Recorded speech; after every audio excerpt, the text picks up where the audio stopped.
Sure. My name is Andrew, last name Gillum, Gillum, and I am 31. And what are you doing that makes you unique? What is your story? If you want to tell us a little bit about how you got to where you are and what you're doing as an inspiring young person. Sure. Well, inspiring young person are your words, but I am serving as a city commissioner, which is a municipal elected official down in Tallahassee, Florida. My distinction here in Tallahassee is that I'm actually the youngest person ever elected in the history of our city to the city commission, and I think that I was fortunate to get that honor. When I ran following my graduation from undergraduate school at Florida A&M University, where I served as student body president, I spent my first year out of college working really around the state of Florida registering young people to vote.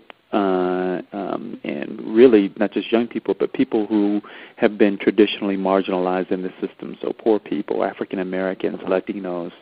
And what really surprised me most as a young and idealistic, progressive, was how much I encountered in these communities, people who had no real faith and belief in the process, who felt in many ways abandoned by the people that that they had voted for in the past, had bothered to vote for, being promised change and policies that would help to improve their lives and the lives of their family, and not getting any of that made them very, very negative about the process. And so I spent a lot of time trying to inspire them about the possibilities and what can happen when you do get good and effective representation, and also what it meant to hold that representation accountable. And after I spent that year on the road, I kind of got to thinking, why is it that I have not taken greater leadership and accountability for the issues that I was seeing in my own community?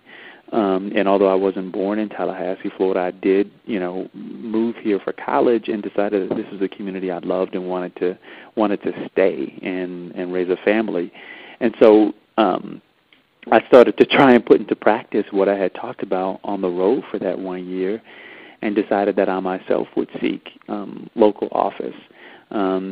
It came as a bit of a surprise to the establishment here, because all the city commission seats are citywide, which means you don't represent districts. And so even though there are parts of the city that have, huge populations of young people, not only did you have to compel, that constituency, but you had to compel a majority of voters who, quite frankly, at that time were not majority young voters, that you were someone who would be elected and represent their interests and champion their causes, and listen to them and their issues as well. And so I set out on a mission to do that, and ended up making it through a 6-way primary, of which I was probably the second least funded during that primary cycle, because quite frankly, not many people thought I had a chance at running and winning a seat that was almost 70% white, not majority young, and certainly not majority transplant. And fortunately enough, I think we talked about a message that people could wrap their heads around, that they could wrap their hearts around. They saw, elderly people, when I knocked on their door, saw, their possible grandson, in me. People who my parents' age saw their possible son and what their child could possibly one day do. And so people projected on me, I think, their highest aspirations for my generation, and thought I was a worthy enough person to put into office and test what it is that I could do. And I think almost 8 years later, I consistently hear from voters that voting for me was one of the best political decisions that they felt they've ever made, and they thank me for living up to that promise. Although I don't think I have completely filled that promise, or else I wouldn't still be in elective office. I'm striving towards, having and making a dent on those issues that still inspire me, those issues that still confront my community, and I'm hoping that I can have an impact for the better before I decide to leave office. Great. You talked about your experience registering voters, something that inspired you. Was there a particular moment that you were like, I'm going to run for office? Or was it more of just that whole experience was kind of a gradual awakening for you? Yeah, a good question. And no, I can't say that there was a specific moment that, it just sort of clicked. It was more, it kind of for me occurred over the Christmas holiday. I was home with my family. I had time to step back and breathe, reflect on the experience that I had. And from my holiday break, picked up the phone and called one of my closest friends and sort of someone I go to as a political ally and said, I think I want to run for local office. And she was like, what? And I said, yeah, I think I want to do it. And she said, I don't know if the qualifying is still open. I think it may have closed. And when I returned back to Tallahassee from my holiday break, it would have just so happened that it was the day before the last day of qualifying. So it was fortuitous that I had that conversation and kind of came to that place over the holiday break, because had I waited any longer, the deadline for running for office at that time would have passed me by. So I think it was quite divine that it all came together the way that it did, but not an epiphany moment, no. Cool. What are some of the challenges that you see facing young people today in our country?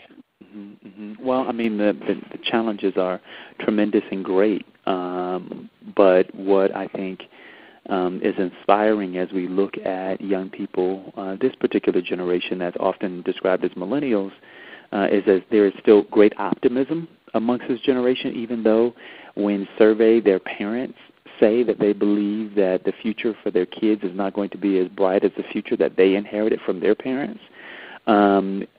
We, as young people, still feel pretty optimistic and quite confident about our ability to solve big problems. And as long as that confidence can then translate into, young people running for and pursuing office and for the right reasons and doing the right things when they get there, not being jaded, not being overcome and amalgamate to the system that they're all, that we quite frankly would be running to help change. That we have the ability to impact, the future of the national debt, the future of America's, role in the world, our independence, our financial stability, our, future outlook on health. These are all things that young people repeatedly are confident about their own futures, but right now it appears very, very bleak.